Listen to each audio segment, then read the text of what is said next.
मेरी इस गुफ्तगू से मुल्क में कई ऐसे लोग हों जिनको तकलीफ महसूस हो, लेकिन गुज़िश्ता 10-15 दिनों से सोशल मीडिया पर, अखबारों में आप हज़रात ने सुना होगा कि कॉमन सिविल कोड के नाम से अखबार भी भरे पड़े हैं, व्हाट्सएप भी भरा पड़ा है, और हमारा नेशनल मीडिया वो भी पूरे जोर शोर से सिविल कोड की जो है वो बात कर रहा है। मुख्तलिफ लोगों ने कहा कि इसके ऊपर गुफ्तगू की जाए, तो गुफ्तगू का इब्तिदा जो है उस मैं आपको एक शेर सुनाऊं ताकि आप समझ जाएं कि मैं कहना क्या चाह रहा हूं। कहा है ना किसी ने कि खुदाया ये तेरे सादा दिल बंदे किधर जाएं, खुदाया ये तेरे सादा दिल बंदे किधर जाएं, कि सुल्तानी भी अय्यारी है, दुर्वेशी भी अय्यारी। कहते ये सादा मुसलमान जाएं कहां, सियासतदान भी हमसे खेल कर रहे हैं और मौलवी मुल्ला भी हमसे खेल करने पर आ गए, तो ये सादा दिल बंदों का क्या होगा। पिछले 15 दिन से मीडिया ने एक माहौल तैयार कर दिया टीवी पर, व्हाट्सएप के ऊपर, कि जी कॉमन सिविल कोड आ रहा है, मुसलमानों की ये हो जाएगा, और बड़े बड़े लोग इसमें, गिनती के चंद मुखलिस लोगों को छोड़कर बड़े बड़े लोग इसमें आ गए मुसलमानों की तरफ से कि ऐसा होने वाला है, वैसा होने वाला है। कोई मुसलमानों को डरा रहा है, कोई मुसलमानों को उकसा रहा है, कोई मुसलमानों को धमका रहा है। अरे अल्लाह के बंदे, करना क्या चाहते हो, क्या बताना चाहते हो कौम को। बात कॉमन सिविल कोड लाने वालों की नहीं कर रहा हूं, बात कॉमन सिविल कोड के जरिए मुसलमानों की सियासत में मुसलमानों को बेवकूफ बनाने वालों की कर रहा हूं। ऐसे ऐसे लोग, अगर कोई परेशानी आ जाए, दुख आ जाए, तकलीफ आ जाए, तो अपनी मीटिंगों में कहते हैं कि हमारा ताल्लुक तो निकाह और तलाक के मसलों तक है, और अब मुसलमानों का नाम लेके कॉमन सिविल कोड के जरिए पूरे मुल्क में एक माहौल बना दिया कि देखो जी मुसलमानों ने तो कहा ये कर देंगे, मुसलमानों ने तो अभी कुछ भी नहीं कहा, ये सिर्फ वही लोग कह रहे हैं जो अलग अलग सियासी पार्टियों की बी टीम बनी हुई है। हैरत की बात है, आपको मैं बताना चाहता हूं, अलग अलग तरह के मैसेज आ रहे हैं, मौलवियों को आ रहे हैं कि जुमे की नमाज में बताओ इस्लाम को खतरा है, इस्लाम को खतरा है या तुम्हारी कुर्सी को खतरा है। फिलहाल जो पिछले 75 साल से मुसलमानों के सौदे करते आए हैं, उनको खतरा महसूस हो रहा है कि इस्लाम को खतरा महसूस हो रहा है।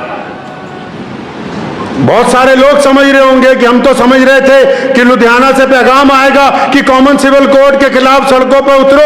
अल्लाह के बंदे, जिस कानून का अभी तक ड्राफ्ट तैयार नहीं हुआ, ड्राफ्ट समझते हैं, जिस कानून का खाका नहीं बना, जिस कानून को तहरीरी तौर पर अभी पार्लियामेंट में लाया नहीं गया, जिस कानून की अभी रूपरेखा बनी नहीं है, आपने और आपके साथ मीडिया वालों ने मिलके पूरा हवा खड़ा कर दिया कि जी मुसलमानों के खिलाफ कॉमन सिविल कोड आएगा तो मुसलमानों का ये हो जाएगा, वो हो जाएगा। मैं मुसलमानों को कहना चाहता हूं कि जो लोग पोलराइजेशन की सियासत कर रहे हैं, मुसलमानों का नाम लेकर देश में बांटने की बात कर रहे हैं, ऐसे लीडरान के पीछे, ऐसे मौलवियों के पीछे चलने की कोई जरूरत नहीं है। साथी वो होता है जो दुख का साथी हो, साथी वो नहीं होता जो सुख का साथी हो। जो दुख में कहें कि हम जानते नहीं, सुख में तो जब बारात निकलती है, बैंड बाजा बजता है, हर एक राहगीर खड़ा हो जाता है चंद लम्हे तमाशा देखने के लिए। कॉमन सिविल कोड है क्या, इस पे गुफ्तगू ही नहीं हुई, बड़े बड़े ऐलान आ रहे। हम कब कहते हैं कि हम शरीयत छोड़ देंगे, दुनिया की कोई ताकत नहीं है, कौन है जो आपको कह दे कि आप शरीयत छोड़ दें? कॉमन सिविल कोड है क्या? उसकी रूपरेखा क्या होगी? वो बनेगा कैसे? क्या वो सिर्फ मुसलमानों के लिए बनने जा रहा है? नहीं, वो इस मुल्क के 140 करोड़ लोगों के लिए बनना है। कितने लोगों के लिए बनना है जी? 140। और हम कितने हैं? 18 या 20 करोड़ मुसलमान। ये जो बाकी हमारे भाई हैं, हिंदू भाई हैं, सिख भाई हैं, दलित भाई हैं, जितनी भी कौमें हैं, वो भी कोई राय देंगी या नहीं देंगी? अभी हुकूमत कोई ड्राफ्ट लेके आएगी कि नहीं लेके आएगी? जब हुकूमत ड्राफ्ट लेकर आएगी पार्लियामेंट में, उस ड्राफ्ट के आने के बाद यह तय होगा कि किस किस कौम के कौन कौन से रस्म, कौन कौन से रिवाज उस कानून के तहत आने वाले हैं। अभी जब तक वो ही नहीं आया, आपसे राय पूछी, आपसे लॉ कमीशन ने राय पूछी तो राय लिख के दिया। राय देने के लिए इतना बड़ा बवंडर खड़ा किया कि ऐसा लगने लगा कि पता नहीं मुसलमानों में और गैर मुस्लिमों में कोई लड़ाई तैयार है। ये पता ही नहीं कि सिविल कोड है क्या। मिसाल के तौर पर छोटी सी आपको मैं गुफ्तगू में समझाता चलूं बात। हालांकि बहुत सारे लोग जिनको ये तय ही नहीं हो पा रहा, सियासी लीडरान मौलवियान को भी, कि भाई हम कहना क्या चाहते हैं, करना क्या चाहते हैं। कभी कहते हैं मनु और आदम एक ही था, और अब जब कभी मनु वालों ने कोई बात कही तो कहते हैं हम तुम्हारी मानते नहीं। अल्लाह के बंदा, तुम बताना क्या चाहते हो मुसलमानों को? क्या समझाना चाहते हो? इस भोली भाली कौम का करना क्या चाहते हो? मकसद तो वाज़ेह करो। ईमानदार वो होता है, चाहे वो आलिम हो या सियासतदान हो, जो लोग किसी की पुश्तपनाही के ऊपर जाकर ये काम कर रहे हैं, अगर उनमें दम है तो बाहर आके कहें कि हम फला सियासी पार्टी के साथ हैं। ये क्या बात हुई? तुम साथ भी सबके हो, मुखालिफ भी सबके हो, चाहते क्या हो? मुसलमानों के साथ करना क्या चाहते हो? इसमें उनसे गिला नहीं है। वो कहता है ना, तू इधर उधर की ना बात कर, ये बता कि काफिला क्यों लुटा, मुझे रहजनों से गिला नहीं, तेरी रहबरी का सवाल है। क्या बताना चाहते हो मुसलमानों को? कॉमन सिविल कोड, पहली बात तो समझ लीजिए कि एक मुल्क में एक ही कानून है। मुसलमान सिर्फ भारत में नहीं रहते, मुसलमान सिर्फ मक्के में नहीं रहते, मुसलमान सिर्फ अमेरिका में नहीं रहते, मुसलमान पूरी दुनिया में पाए जाते हैं, हर रंग और नस्ल में पाए जाते हैं। तो समझ लीजिए पहले तो कानून एक ही है। क्यों? थाना एक है, अदालत भी हर शहर में एक ही है। कोई जुर्म हो जाए, पंगा हो जाए, कोई अदालतें बटी हुई हैं, कोई थाने कचहरियां बटी हुई हैं कि यहां फला बरादरी के लोग जाएंगे, फला के नहीं। इंडियन पैनल कोड एक ही है। तो अब ये कॉमन सिविल कोड क्या है? कॉमन सिविल कोड बोलते हैं, सिविल का मतलब आम लोगों की जो बरादरियां हैं, बरादरियों में जो रस्मों रवाज हैं, उनके ऊपर एक एडवाइजरी के कानून को लेके आना है। मिसाल के तौर पर कोई बरादरी है या कोई मजहब है, वो कहता जी सिर के ऊपर टोपी पहन लो। जैसे हम कहते हैं सिर पे टोपी रखो नमाज के टाइम, रख लीजिए। अब अगर कोई नमाजी कहे तो मैं नहीं रखता, एडवाइस है कि रख लो, नहीं रखते तो कोई धक्केशाही नहीं है। कॉमन सिविल कोड में अगर ये आ गया कि इद्दत गुजारने की इजाजत नहीं देती सरकार, लेकिन जिस बेटी ने इद्दत गुजारनी है, जब वो खुद कहती कि मैं अल्लाह और उसके रसूल के हुक्म में आके इद्दत गुजारूंगी, तो उसके साथ जबरदस्ती नहीं है। 3 तलाक का कानून आया, मान लिया कि पार्लियामेंट में पास हो गया, 3 तलाक अगर किसी घर में हो गई, अगर मियां बीवी दोनों शरीयत के पाबंद हैं, वो कहते हैं कि हमसे गलती हो गई, हम शरीयत के पाबंद हैं, तो उनको कौन छेड़ सकता है? अगर इन दोनों में से कोई शरीयत का पाबंद नहीं है तो बीवी को इख्तियार है वो जाके वहां मुकदमा कर दे, क्योंकि पार्लियामेंट में कानून बना दिया गया 3 तलाक का।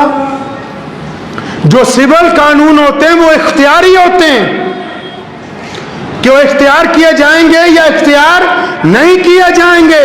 लेकिन यहां मसला यह है कि कानून अभी आया नहीं, कानून का ड्राफ्ट अभी पार्लियामेंट में नहीं आया, कानून का भी रूपरेखा तैयार नहीं हुई। मीडिया वालों ने उसका बवाल बनाया, हमने उनका साथ देना शुरू कर दिया। आप तो खुद कहते थे कि उन लोगों का साथ न बनो, उनके हिस्सेदार न बनो जो मुल्क में बांटने की बात करते हैं। यह क्या बात हुई कि सियासतदानों ने गेंद फेंकी और आप सारे के सारे उसके साथ खेलने लगे और इतना बड़ा हुआ मुसलमानों के लिए सिर्फ खड़ा कर दिया कि कॉमन सिविल कोड आ रहा है, फलां तारीख तक राय दे दो, फलां तारीख तक फार्म भर दो। अगर फार्म नहीं भरेंगे तो क्या हम किराएदार हैं भाई? हमें निकाल देंगे कोई? किराए पे हैं? कौन सी राय देने जा रहे हो? अगर वाकई, मैं बड़े अदब से कहना चाहता हूं, वाकई अगर मुसलमानों का लीडर बनना चाहते हैं जो लोग इस मुल्क में, जो बार बार दावे करते हैं कि हमारे पेट में मुसलमानों का बड़ा दर्द है, बड़ी हम तकलीफ महसूस करते हैं, हमें रात को नींद नहीं आती, तो मियाँ साहब कौम की क़यादत सिर्फ मस्जिद में बैठ के नहीं होगी। रसूलुल्लाह की सुन्नत है आला तरीन दीनी सियासत को अमल में लाना। अगर आप में वाकई कौम का दर्द है तो 2024 का इलेक्शन आ रहा है, अपने इलाके में जाइए, इलेक्शन लड़िए, मेंबर पार्लियामेंट बनिए। क्योंकि जो बाहर बैठ के आप प्रेस कॉन्फ्रेंस में बातें करते हैं वो सरकार तक सही तरह नहीं पहुंचती। जब आप पार्लियामेंट में बैठ के अपना दुख दर्द सुनाएंगे तो फिर सरकार भी सुनेगी, दुनिया भी सुनेगी और उसको सुनाने का कोई फायदा भी होगा। तो मैं तो मुसलमानों से ये बस गुजारिश कर रहा हूं आज कि जब तक कॉमन सिविल कोड का ड्राफ्ट नहीं आ जाता, ड्राफ्ट, मेरा मकसद ये नहीं है कि नौज़ुबिल्लाह हम शरीयत को नहीं मानेंगे। शरीयत तो 1450 साल से चल रही और क़यामत तक अल्लाह ने चाहा चलती रहनी है। ये जब तक इसका ड्राफ्ट नहीं आता तो आप भी और दूसरी कौमें भी अपनी नाराजगी का इजहार तो तब करेंगी ना जब ड्राफ्ट आएगा, जब वो बात रखी जाएगी पार्लियामेंट के अंदर। तो मैं मुसलमानों से ये कहना चाह रहा हूं, जो व्हाट्सएप खेल रहे हैं वो लोग भी, जो सोशल मीडिया पर लगे हुए हैं, जो बांट रहे हैं कौमों को, जो नेशनल मीडिया के अंदर बैठ के हिंदू मुस्लिम खेल रहे हैं, उनको कहना चाहता हूं कि मुसलमानों को इस नापाक सियासत का हिस्सा मत बनाएं। और मुसलमानों को भी कहना चाहता हूं कि आप इस नापाक सियासत का हिस्सा मत बनिए। जब ड्राफ्ट आएगा, ड्राफ्ट में अगर कोई ऐसी बात जो आपको लगे कि वो शरीयत के खिलाफ है, तो फिर इस मुल्क के कानून ने आपको हक दिया है कि आप अपना एतराज दर्ज करवाइए, आप अपनी बात रखिए। ड्राफ्ट आने से पहले किसी भी ऐसी सियासी मुहिम का हिस्सा बनने की बिल्कुल कोशिश ना कीजिए। दुआ कीजिए कि अल्लाह ताला मुझे भी और आप सबको भी इस पे अमल की तौफीक अता फरमाए। व आखिर दावाना अनिल हम्दुलिल्लाहि रब्बिल आलमीन।